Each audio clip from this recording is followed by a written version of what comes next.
नमस्कार, बहुत स्वागत है आपका सुपर फास्ट छत्तीसगढ़। आप देख रहे हैं, मैं हूं आपके साथ ऋतु ज्ञानवानी। छत्तीसगढ़ में 20 क्विंटल प्रति एकड़ धान खरीदी की घोषणा होते ही इस मुद्दे पर राजनीति शुरू हो चुकी है। गौरतलब है कि सीएम भूपेश बघेल ने विधानसभा में 20 क्विंटल प्रति एकड़ धान खरीदने की घोषणा की थी, जिसके बाद प्रमुख विपक्षी पार्टी बीजेपी ने इस फैसले पर सवाल उठाए। पार्टी का कहना है कि सूबे में अधिकतम प्रति एकड़ धान की उपज 17.58 क्विंटल प्रति एकड़ है। ऐसे में सरकार किसानों से 20 क्विंटल प्रति एकड़ धान कैसे खरीदेगी? बीजेपी की तरफ से पूर्व मंत्री अजय चंद्राकर ने इसे कांग्रेस पार्टी के भ्रष्टाचार का जरिया करार दिया। बीजेपी के वार पर कांग्रेस की तरफ से भी ताबड़तोड़ जवाबी हमले हुए। कृषि मंत्री रविंद्र चौबे ने इसे किसानों की स्मिता से जोड़ते हुए माफी मांगने की मांग की। रविंद्र चौबे ने कहा कि अजय चंद्राकर प्रदेश के किसानों का अपमान कर रहे हैं। धान खरीदी छत्तीसगढ़ की स्मिता से जुड़ा है। चुनावी नतीजे जब आएंगे तब उन्हें समझ में आ जाएगा। तो वहीं खाद्य मंत्री अमरजीत भगत ने भी अजय चंद्राकर पर हमला बोला। उन्होंने कहा कि छत्तीसगढ़ धान का कटोरा है। अजय चंद्राकर का बयान किसानों का अपमान है, जिसके लिए उन्हें माफी मांगनी चाहिए। सबसे ज्यादा उत्पादकता जो है रायपुर में 17.58 क्विंटल प्रति एकड़ है और सबसे कम उत्पादकता 2021 की 7.72 क्विंटल प्रति एकड़ है। इसका मतलब यह है कि 20 क्विंटल की घोषणा सिर्फ राजनीतिक है या फिर ये कांग्रेसियों के लिए धान तस्करी न्याय योजना है। यदि कहीं पे भी सरकारी आंकड़ों के हिसाब से 20 क्विंटल उत्पादन होता तो हम भी इसका समर्थन करते, लेकिन सरकारी आंकड़े ही ये बोलते हैं कि 20 क्विंटल उत्पादन प्रति एकड़ किसी भी जिले में नहीं है। इसलिए इस योजना को पूरी जनता समझे कि कांग्रेस किस तरह से भ्रष्टाचार करने जा रही है। अजय चंद्राकर जी को हम अपने छत्तीसगढ़ का विद्वान विधायक मानते हैं, लेकिन इस प्रकार की बातें करके वो किसानों का अपमान कर रहे हैं। हमारे छत्तीसगढ़ के किसान मेहनतकश हैं। लगातार धान का उत्पादन छत्तीसगढ़ में बढ़ रहा है। उनके कार्यकाल में 56 लाख मीट्रिक टन की अंतिम धान खरीदी हुई थी। हम लोगों ने 107 लाख मीट्रिक टन की धान खरीदी किया है और मैदान के किसानों की लगभग मांग थी कि 20 क्विंटल प्रति एकड़ किया जाए और ये धान खरीदी जाएगा 130 से 135 लाख मीट्रिक टन किसानों के खाते में आगामी वर्ष में जाएगा लगभग 33 से 35 हजार करोड़ रुपया। अजय चंद्राकर जी का जो वक्तव्य है, या तो उनको माफी मांगना चाहिए किसानों से, नहीं तो समय आएगा तो छत्तीसगढ़ के किसान उनको सबक सिखाएंगे। किसानों को आप तस्कर बता रहे हैं, किसानों को आप बेईमान बता रहे हैं कि उनके प्रति एकड़ 20 क्विंटल की खरीदी से तस्करी बढ़ेगा। यहाँ के किसान आज संसाधन से परिपूर्ण हैं, तकनीकी बढ़ी है, सुविधाएं बढ़ी है, सिंचाई का हो चाहे उन्नत किस्म का बीज हो, दवाई हो, अन्य तकनीकी सुविधा हो, सभी का विस्तार हुआ है और आज लोगों का प्रति एकड़ उत्पादन भी बढ़ा है। और इसी पर ज्यादा जानकारी के लिए सहयोगी युगल तिवारी हमारे साथ जुड़ गए हैं। युगल, धान खरीदी तो शुरू हो चुकी है पर उस पर सियासत भी शुरू हो चुकी है, वार पलटवार सत्ता पक्ष से भी विपक्ष से भी। देखिए ऋतु, छत्तीसगढ़ में धान और किसान राजनीति का केंद्र बिंदु है और लगातार इसे लेकर के एक दूसरे पर हमला तेज होता रहा है। और अभी जो बीजेपी के पूर्व मंत्री अजय चंद्राकर ने जो आंकड़े जारी किए हैं, उस आंकड़े में उन्होंने ये बताया है कि सबसे अधिक धान की खरीदी 17.58 क्विंटल ये रायपुर में होती है। इसके अलावा जो कम से कम जो धान खरीदी का जो उत्पादन है 7.28 क्विंटल उन्होंने बताया है और ये आंकड़ा दिया है। और इसे धान तस्करी योजना बीजेपी ने करार दिया है, जिसे लेकर के खाद्य मंत्री अमरजीत भगत ने कहा है कि ये सरासर प्रदेश के जो किसान हैं उनका अपमान है। इससे पहले भी मुख्यमंत्री भूपेश बघेल कई बार कहते रहे हैं कि अगर प्रदेश के किसान समृद्ध होंगे तो व्यापारी और तमाम जो लोग हैं वो भी समृद्ध होंगे, क्योंकि धान का पैसा आखिरकार जो है व्यापार में जाता है। जो किसान है वो मोटरसाइकिल खरीदता है, किसान है ट्रैक्टर खरीदता है। और अब 20 क्विंटल धान खरीदी को लेकर के छत्तीसगढ़ में लगातार जो आरोप और प्रत्यारोप और राजनीति तेज हो गई है। इससे पहले बीजेपी जब सरकार में थी तो बोनस नहीं देने का मुद्दा कांग्रेस ने जोर शोर से उठाया था, और यही वजह है कि बीजेपी को बड़ी मुंह की खानी पड़ी थी और करारी शिकस्त हुई थी। अब कांग्रेस इसे भली भांति समझती है कि छत्तीसगढ़ में यदि सत्ता की कुर्सी तक, सत्ता की गलियारों तक अगर जाना है तो किसानों की मांग है और किसानों के जो उत्पादन है उसे नजरअंदाज नहीं किया जा सकता। यही वजह है कि कांग्रेस किसानों को तरजीह दे रही है, और चूंकि सत्ता में बीजेपी को आना है तो यही वजह है कि कांग्रेस की जो योजना है उसे बीजेपी करारा हमला बोल रही है और उसे जो तस्करी योजना करार दे रही है। तो देखना ही होगा जब 2023 में विधानसभा का चुनाव होगा तो जिस तरह से किसानों को तरजीह दे रहे हैं तो उसमें भूपेश बघेल की सरकार कांग्रेस को कितना जो प्रतिसाद है वो मिलता है, और जिस तरह से बीजेपी अपने इस भ्रष्टाचार के मुद्दे को, सरकार के भ्रष्टाचार के मुद्दे को उठा रही है, तो क्या बीजेपी के मुद्दे को किसान समर्थन करते हैं या फिर वोट किसको मिलता है तो आने वाला वक्त बताएगा। लेकिन फिलहाल धान खरीदी को लेकर के लगातार जो राजनीति है वो जारी है। जी ठीक, बहुत बहुत शुक्रिया युगल। छत्तीसगढ़ के किसानों के लिए खुशखबरी है। प्रदेश के नगरी दुबराज धान किस्म को ब्रांड नेम मिल गया है। नगरी दुबराज को जियोग्राफिकल इंडिकेशन रजिस्ट्री टैग यानी जीआई टैग मिला है। मध्य प्रदेश के रीवा के सुंदरजा आम, छत्तीसगढ़ के धमतरी जिले के विशेष किस्म के चावल नगरी दुबराज और मुरैना की गजक को जीआई टैग से नवाजा गया है। जीआई टैग मिलने के बाद इन उत्पादों का बाजार में फायदा मिलने की उम्मीद है। आपको बता दें कि नगरी दुबराज धान की खासियत ये है कि ये काफी सुगंधित होती है। इस किस्म की बाजार में काफी अच्छी मांग है और इसे लोग बड़ा चाव से खाना पसंद कर रहे हैं।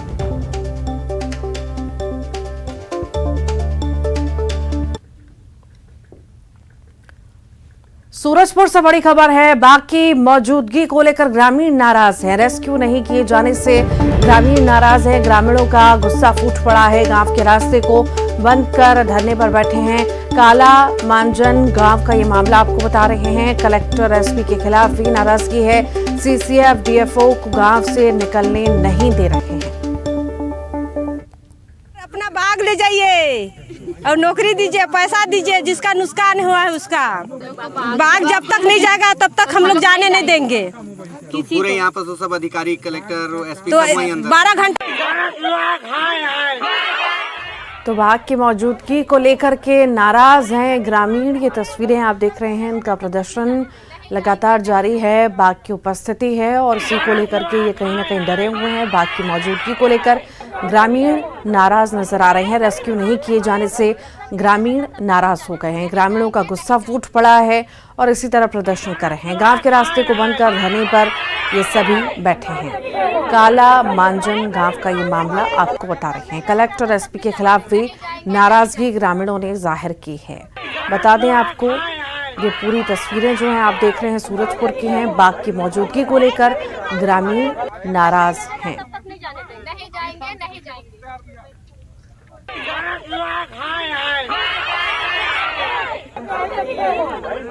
बाइक में भी नहीं जा सकते। जब तक नहीं ले जाएगा तब तक नहीं जाने देंगे। नहीं जाएंगे, नहीं जाएंगे।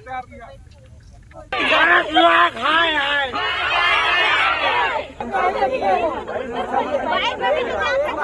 जब तक नहीं ले जाएगा तब तक नहीं जाने देंगे। नहीं जाएंगे, नहीं जाएंगे।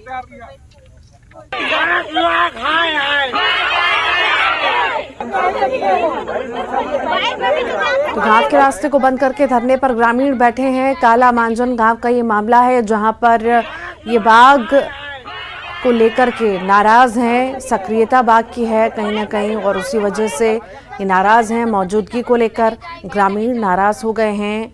रेस्क्यू नहीं किए जाने से ग्रामीण नाराज हुए हैं और प्रदर्शन कर रहे हैं। ग्रामीणों का गुस्सा फूट पड़ा है। गांव के रास्ते को बंद करके धरने पर बैठे हैं ये सभी। काला मांजन गांव का ये मामला आपको बता रहे हैं। कलेक्टर एसपी के खिलाफ भी नाराजगी जाहिर इन्होंने की है। और ज्यादा जानकारी के लिए वरुण हमारे साथ जुड़ गए हैं। वरुण, बाघ की मौजूदगी और इससे कहीं ना कहीं ग्रामीण डरे हुए हैं और नाराजगी जाहिर कर रहे हैं।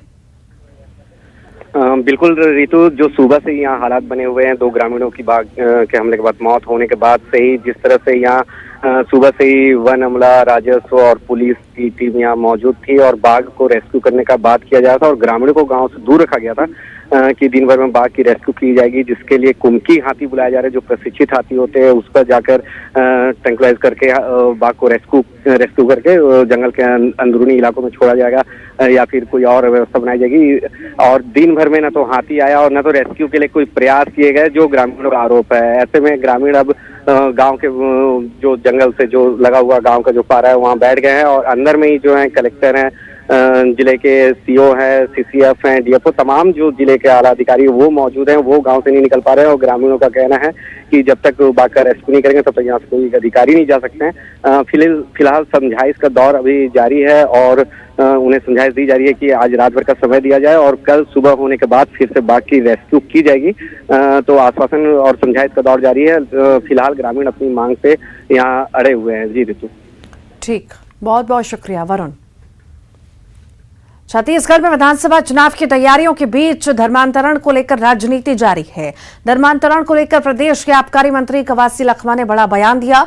उन्होंने कहा कि बस्तर में धर्मांतरण बीजेपी की देन है। बीजेपी के नेता बस्तर में माहौल खराब कर रहे हैं, भड़काने और जहर घोलने की कोशिश कर रहे हैं। उधर आबकारी मंत्री के बयान पर बीजेपी ने पलटवार किया। पूर्व नेता प्रतिपक्ष धर्मलाल कौशिक ने कहा कि कांग्रेस शुरू से ही धर्मांतरण करवाती आई है और इनका काम है आरोप लगाना और आरोप लगाकर भाग जाना। तो वहीं पूर्व मंत्री केदार कश्यप ने भी धर्मांतरण को लेकर कवासी लखमा के बयान पर तंज कसा। उन्होंने सवाल किया कि क्या कवासी लखमा का अवैध धर्मांतरण हो गया है। जनता का काम कौन करता है? ये खाली बड़का निकला जातिवाद जार गोलने का। इसलिए यहाँ के लोग मतलब समझदार आदिवासी जनता के मैं अपील है कि बड़का में नहीं आए। जो जिस गांव उस गांव में भी जहाँ उस दिन घटना हुआ है, एक भी ऐसा 4 साल में नहीं बना है। मैं पता किया हूँ 25 साल हो गए उन लोगों को बन के, ये 15 साल के अंदर ही बने, एक भी आदमी नहीं बनाए। अभी 80-90 लोग आपस आया। हम पूरा कोशिश करेंगे, आपस भी लाएंगे और अपना धर्म मानता है तो बड़े आराम से बने। कांग्रेस के जो हालात है और उस हालात से किसी से छुपा हुआ नहीं है। जो बड़े बड़े दावे कर रहे थे उसके जो दावे हैं उसकी पोल खुल गई है और ये जो वर्षों से धर्मांतरण के पक्ष में कांग्रेस रही है, धर्मांतरण कराने वाले के पक्ष में जो खड़े हुए हैं और बीजेपी के ऊपर आरोप लगाना, मैं ऐसा समझता हूं कि कांग्रेस अपनी विफलता असफलता जो भी होती है उनका काम है बीजेपी के ऊपर आरोप लगाना और आरोप लगा करके भाग जाना। ये कांग्रेस की शुरू से स्थिति है जो आज भी बनी हुई है। देखिए, पहले तो इस कवासी लखमा को बताना चाहिए कि वो आदिवासी है कि नहीं है, या उसका भी अवैध धर्मांतरण हो चुका है। सोनिया गांधी ने कहीं कवासी लखमा का धर्मांतरण तो नहीं कर दिया, कांग्रेस पार्टी का धर्मांतरण तो नहीं हो गया। जो ऐसे अवैध धर्मांतरण के करने वालों के लोगों के पक्ष में खड़े दिखाई देते हैं। केंद्रीय गृह मंत्री अमित शाह के बस्तर दौरे को लेकर बयानबाजी का दौर शुरू हो चुका है। आबकारी मंत्री कवासी लखमा ने कहा कि कार्यक्रम में कांग्रेस के किसी विधायक को नहीं बुलाया गया और जिन्हें बुलाया गया उनकी बेइज्जती की गई। कांग्रेस के बस्तर में 12 विधायक हैं, उनका सुकमा दौरा टाई फिस है। 15 साल की सरकार ने पोटकपल्ली में ना बिजली दी और ना ही सड़क दी। कांग्रेस की सरकार ने यहां बिजली सड़क दी है। ताकतवर मंत्री है, गृह मंत्री, बस्तर ऐसे हो गए थे। बस्तर पाकिस्तान में नहीं है, हिंदुस्तान में आना चाहिए। मैं उसको बधाई देता हूँ। प्रधानमंत्री को आना चाहिए, उसको भी आना चाहिए,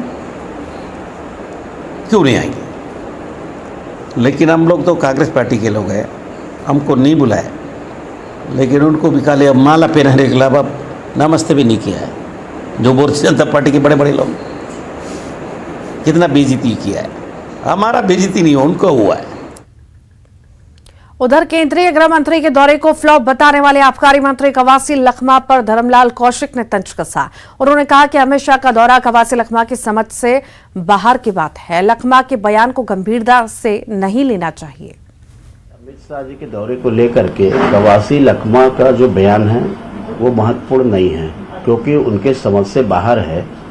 क्यों आए हैं, क्या कार्यक्रम किए हैं, उनको शायद ये भी नहीं मालूम होगा कि सीआरएफ का 84वां उनका वर्षगांठ था और उसमें जब वो कार्यक्रम में आए हैं और उनके बीच में घोर नक्सली एरिया में क्या संदेश देना चाहते हैं, तो कवासी लखमा के ऊपर निकल गया, उनके समझ के बाहर है। इसलिए उसके बयान को उतना गंभीरता से लेने की आवश्यकता नहीं है। आप लोगों ने विधानसभा में देखा है, मैं तो प्रश्न के समय उनको बैठा देता था कि आप बैठ जाइए, आपकी बस की बात नहीं है। तो कहाँ अमित शाह जी के बारे में उनके वर्षन को आप बात करेंगे।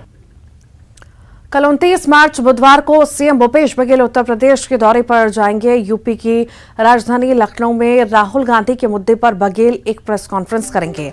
गौरतलब है कि गुजरात की एक अदालत से 2 साल की सजा सुनाए जाने के बाद राहुल गांधी की संसद सदस्यता रद्द हो गई थी, जिसको लेकर कांग्रेस पूरे देश में विरोध प्रदर्शन कर रही है। और इसी कड़ी में 29 मार्च को सीएम भूपेश बघेल लखनऊ में प्रेस कॉन्फ्रेंस करेंगे। उधर कांग्रेस के 29 मार्च को प्रस्तावित देश भर में प्रेस कॉन्फ्रेंस पर बीजेपी ने तंज कसा। बीजेपी के वरिष्ठ नेता और पूर्व नेता प्रतिपक्ष ने कहा कि सबूतों के आधार पर राहुल गांधी को कोर्ट ने दोषी ठहराया, उसके बाद उनकी सदस्यता गई है।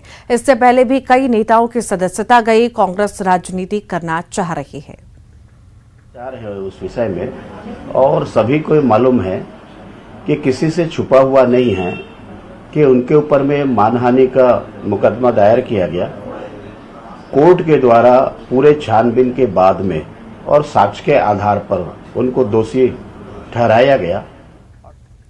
छत्तीसगढ़ कांग्रेस प्रभारी कुमारी शैलजा कल मंगलवार को 2 दिवसीय दौरे पर रायपुर पहुंचेंगी। दोपहर करीब 2 बजे रायपुर पहुंचने के बाद राजीव भवन में आयोजित प्रदेश कार्यकारिणी की बैठक में शामिल होंगे, जिसमें आगामी विधानसभा चुनाव की तैयारियों पर चर्चा की जाएगी। उसके बाद 26 मार्च बुधवार सुबह 11 बजे एक प्रेस कॉन्फ्रेंस करेंगी, जिसमें राहुल गांधी को हुई 2 साल की सजा और सांसदीय रद्द होने के मुद्दे पर मीडिया से बात करेंगे। देश की एक महत्वपूर्ण बैठक कल आयोजित की गई है, जिसमें छत्तीसगढ़ की प्रभारी कुमारी शैलजा जी, प्रभारी डॉक्टर चंदन यादव जी, प्रदेश कांग्रेस अध्यक्ष श्री मोहन मरकाम जी उपस्थित रहेंगे। इस बैठक में प्रदेश कांग्रेस के सारे पदाधिकारियों को बुलाया गया है, जिला अध्यक्षों को, प्रदेश कार्यकारिणी के साथ ही विधायकों को भी बुलाया गया है। इस बैठक का एकमात्र एजेंडा है कि जो मोदी सरकार के द्वारा अलोकतांत्रिक गतिविधियां की जा रही हैं, विपक्ष की आवाज़ को दमन करने का काम किया जा रहा है। राहुल गांधी जी की सदस्यता समाप्त करने के लिए जो षड्यंत्र रचा गया है, उसके खिलाफ जनतांत्रिक तरीके से आंदोलन की रणनीति बनी। और आइए अब देखेंगे 25 सेकंड में खबर।